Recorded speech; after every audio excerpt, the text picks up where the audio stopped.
motivated to restore it. If you step too far outside the bounds of your normal performance, then nearly all of the forces in your life will be screaming to get you back to equilibrium.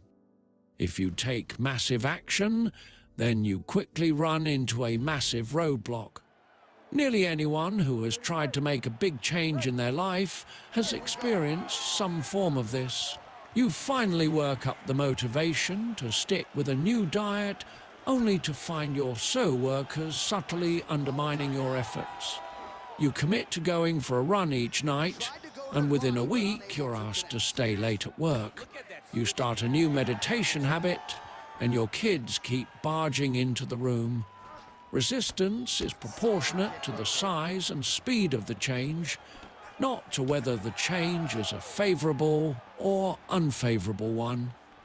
The forces in our lives that have established our current equilibrium will work to pull us back, whether we are trying to change for better or worse. In the words of George Leonard, resistance is proportionate to the size and speed of the change, not to whether the change is a favorable or unfavorable one. In other words, the faster you try to change, the more likely you are to backslide. The very pursuit of rapid change dials up a wide range of counteracting forces which are fighting to pull you back into your previous lifestyle. You might be able to beat equilibrium for a little while, but pretty soon your energy fades and the backsliding begins. The optimal rate of growth, of course, change is certainly possible, but it is only sustainable within a fairly narrow window. When an athlete trains too hard, she ends up sick or injured.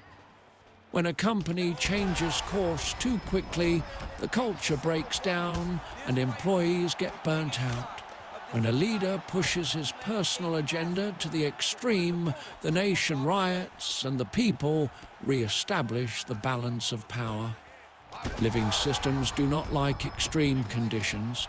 Thankfully, there is a better way. Consider the following quote from systems expert Peter Senge.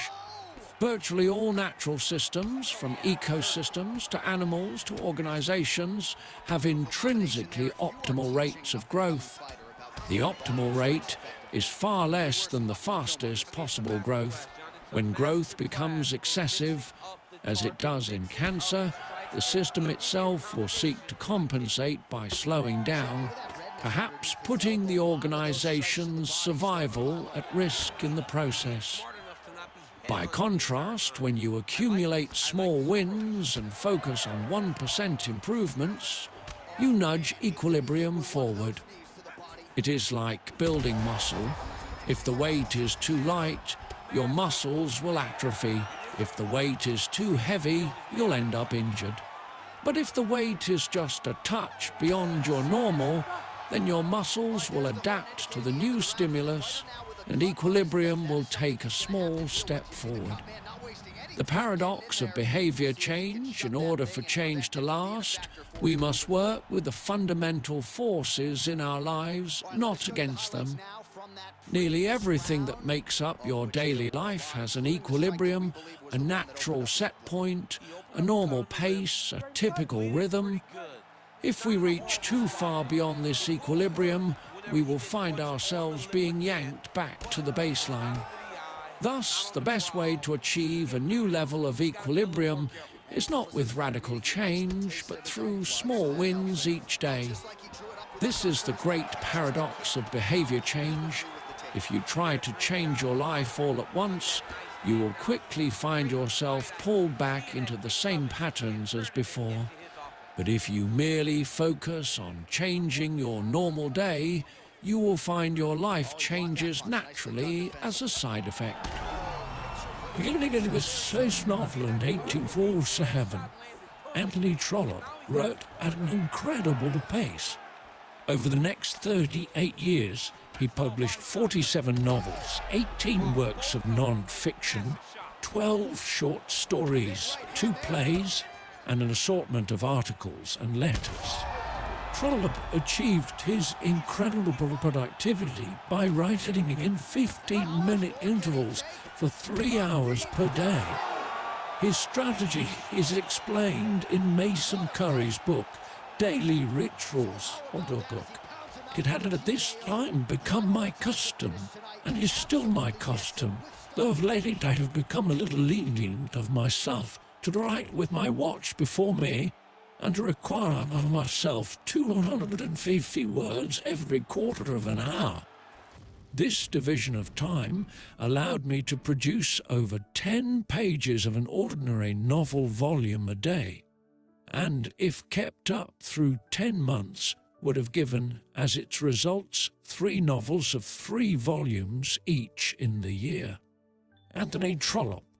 Trollope's approach may seem simple on the surface, but there is more going on here than it may appear at first glance.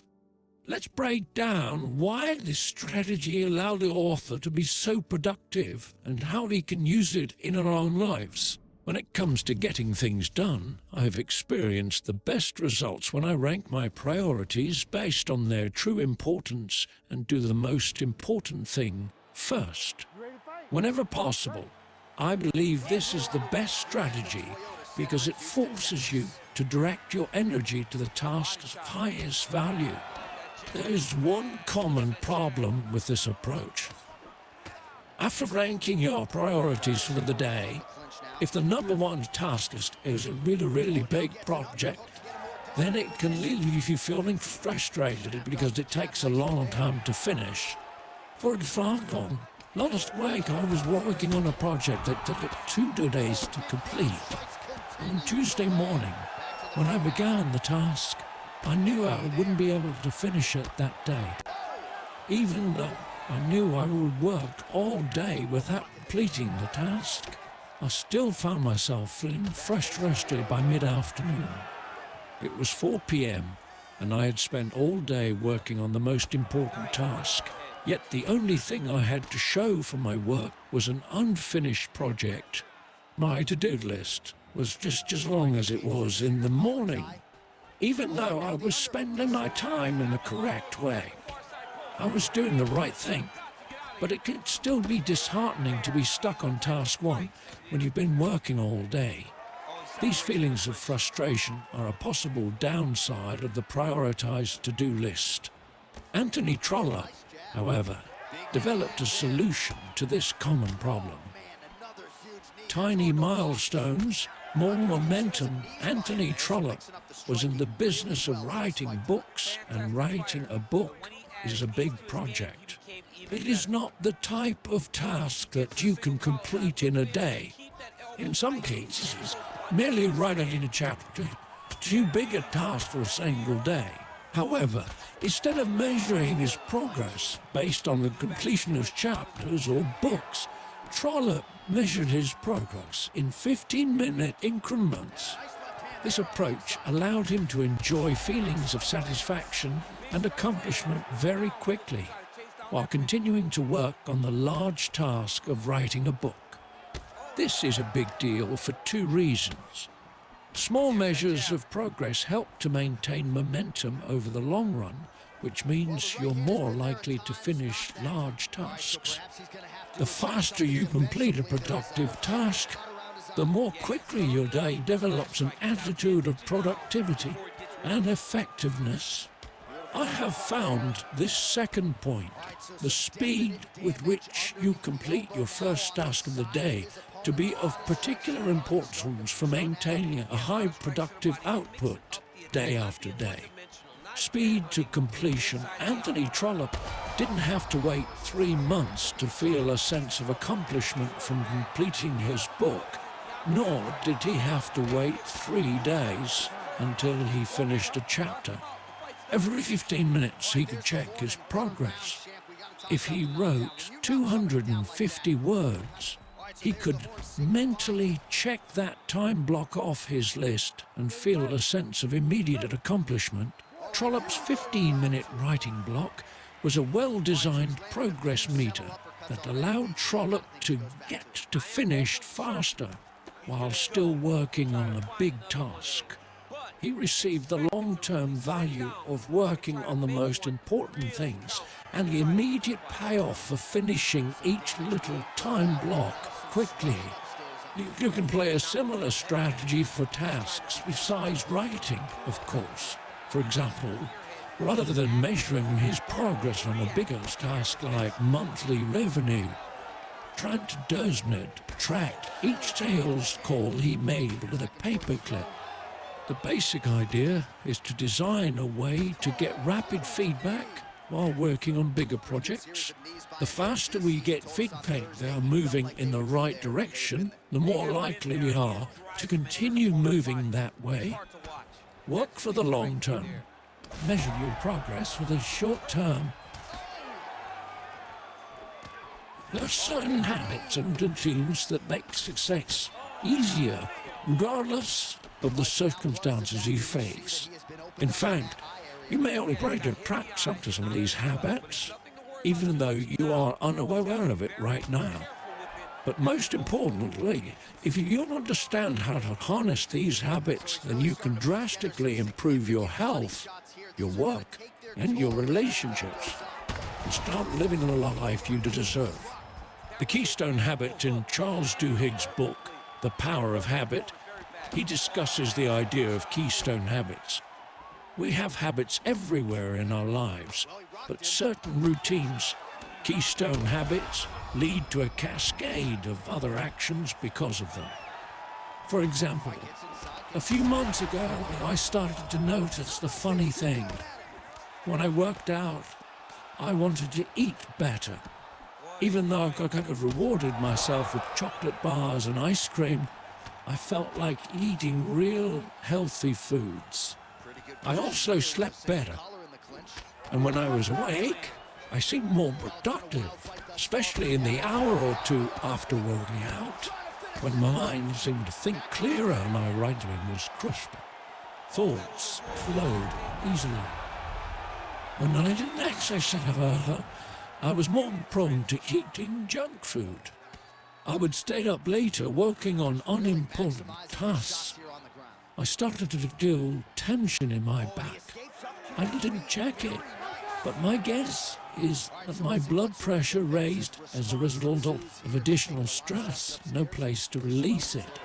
In other words, fitness is the keystone habit that puts the rest of my life in place. When I work out, other things naturally fall into place. I don't have to think about eating better. I don't have to force myself to focus on getting things done. Exercise naturally pushes me towards my best self. What are your keystone habits? I'm not always on top of my game, but on the days that I work out, everything seems to come a little bit easy. And I'll take all the help I can get as I continue my quest to become better. Imagine how much easier and more fulfilling your lifestyle could be if you discovered one or two keystone habits that naturally put the rest of your life in place. So often we struggle to live the way we want to simply because we don't have the willpower to make difficult decisions. Whether it's having the discipline to eat healthy, or the courage to take a risk, or the energy to volunteer more often, or the drive to perform better at work. We delay these choices, even though we know they are important, simply because we don't have the willpower to make something new happen today. Improving your lifestyle and becoming the type of person who has their act together isn't nearly as hard as you might think. In fact, you might need just one keystone habit before the dominoes start falling everywhere. What are you doing when everything falls into place? What is your keystone habit? Find to do more of it.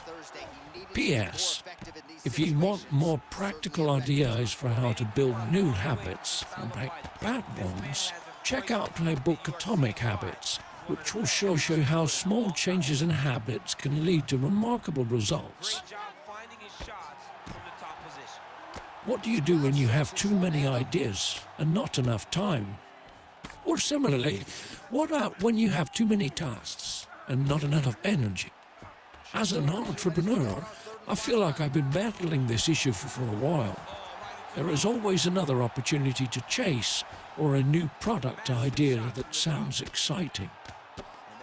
For a long time, I felt guilty about ignoring good ideas that came my way, and so I kept adding more to my to-do list. However, during a recent conversation with Travis Donmond, I learned about a new strategy for dealing with the issue of having too many ideas and projects. It all comes down to treating your life like a rose bush. Let me explain what Travis taught me. Ideas are like rosebuds. As a rose bush grows, it creates more buds than it can sustain. If you talk to an experienced gardener, they will tell you that rose bushes need to be pruned to bring out the best in both their appearance and their performance. You see, a rose bush isn't like a tree. It can't grow wider and taller each year. And that means if you never trim away some of the buds, then the bush will eventually exhaust itself and die. There are only so many resources to go around. And if you really want a rose bush to flourish, then it needs to be trimmed down not just once, but each year. Ideas are like rose bushes. They need to be consistently pruned and trimmed down. And just like a rose bush, pruning away at ideas, even if they have potential, allows the remaining ideas to fully blossom. Just like the rose bush, we face constraints in our lives. We have a limited amount of energy and willpower to apply a chain. It's natural for new ideas and projects to come into our life, just like it's natural for a rose bush to add new buds. But we have to prune things away before we exhaust ourselves. In other words, new growth is natural, and it's normal for tasks and ideas to creep into your life. But full growth and optimal living requires pruning. We all need to cut good branches. I like the rose bush analogy.